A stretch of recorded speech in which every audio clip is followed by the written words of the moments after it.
Hi guys and welcome back. I know it's been a minute since I dropped anything, but I'm back. I'm back and I will be addressing the frequently asked questions that I get concerning my hair, my locks. So for those that have me on WhatsApp, you know that I did drop a teaser in December, just kind of, putting it out there. Some of the questions that I get, crazy, insane questions. And just right off the bat, people always ask me, what are those on your head? Are they twists? Are they braids? How long are you going to have them for? Are they permanent? Can you unravel them? When are you unraveling them? Like, come on.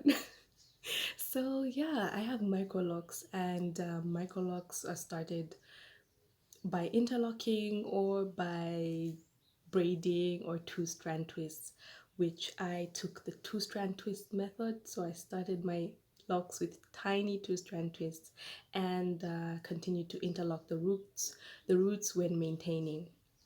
And for sister locks, you need a certified sister lock loctician who uses a sister lock system and tool to actually do your hair from start to finish. Or if you maintain on your own, you use a certain way to have your locks looking the way sister locks look. So these are definitely not sister locks.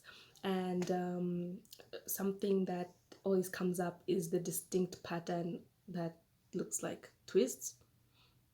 Well, they are twists.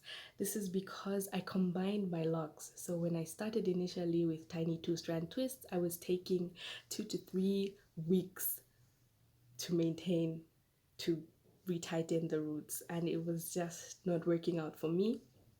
So I opted to combine my locks, and I took like 3 to 4 tiny locks and made them into a bigger lock with both twists and braids, yeah, throughout my head.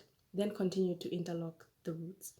So that's why my locks are this size, and if I show you the before and after pics, yeah, you definitely notice a size change. So I was kind of compromising in between tiny microlocs and just medium sized locks.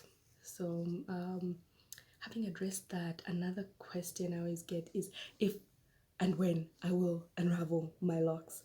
I will not do that. I know it's something I've done before. So I did have traditional locks from 2015 up to 2017, and I did unravel them because just I had neglected my hair for a while, and of course the repercussions of that was kind of drying and weakening locks. So I didn't want to lose any hair, and I was opting to either cut some of my hair or to start afresh, or just unravel my locks. And so I opted to unravel them. I went through that whole process, and I think I can do an extended video about that. So I did take a break in between my traditional locks and my micro locks. It was a year-long break just to get my hair balanced and fresh. And so I was determined to have another set of locks, and I just thought, let me go the micro locks route. But I do regret starting them so tiny because it was just a tedious number of months that I struggled with my retightening process. So yeah, so I don't intend to unravel these locks. I really like the look. I like where they're at now, but if I am to encounter a serious problem with them, in terms of the health of my hair, I would just probably cut my hair and start another set of locks. I'm all about locks, guys. I love locks. I just love the feel of locks, thick locks, medium sized, tiny locks. Yeah, I love locks. So another question I always get is about color, because I did do a previous video about me coloring my hair and gave a few pointers here and there, but nothing in serious detail. People ask me if they can color their hair before locking it or during the process or right after locking it. And I think the best advice I can give you is study your hair before it's locked, so you know how your hair takes to dye. and then you will be able to know if your locks will also take to dye. Another thing that I advise against is bleach. The difference between dyes and bleach is kind of clear.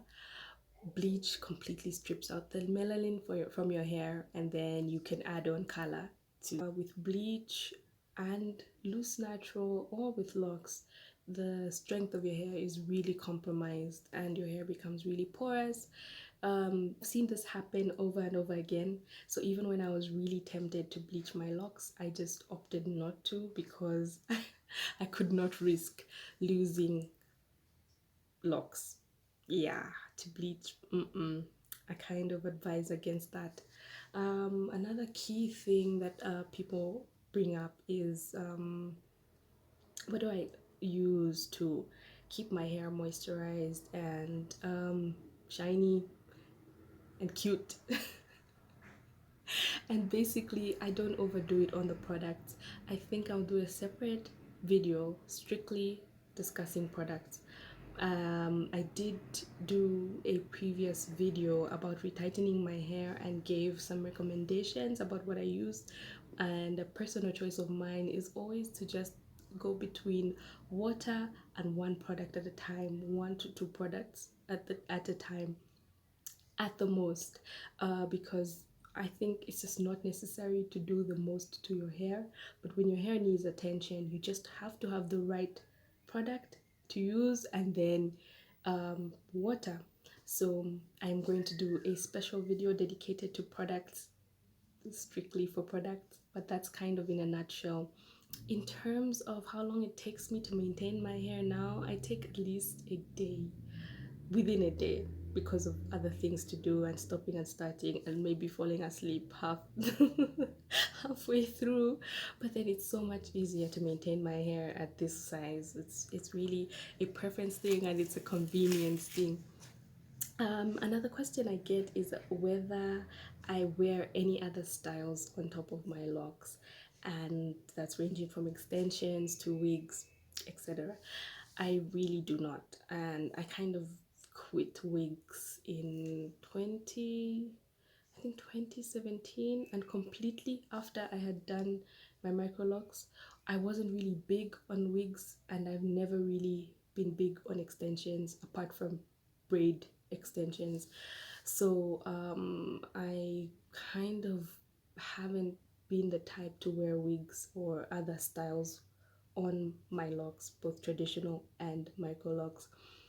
So I found that I think I'm more confident when I'm rocking my own hair, and regardless of what people say and some of the crazy comments or questions that I get, I just really prefer my own look. One of those things, and also for the health of my hair, I think pulling or tagging on your locks with other styles is really bad for your hairline, for the root of your locks, might cause damage, might cause breakage. It may not always be the case, but just to be on the safe side and have your hair thriving, you you may want to stay away from some styles. Yeah, some almost styles. Otherwise, I think that's all I have at the moment. I will address a few other things in other videos, but thank you for watching. Thank you for your time, and I'll see you next time.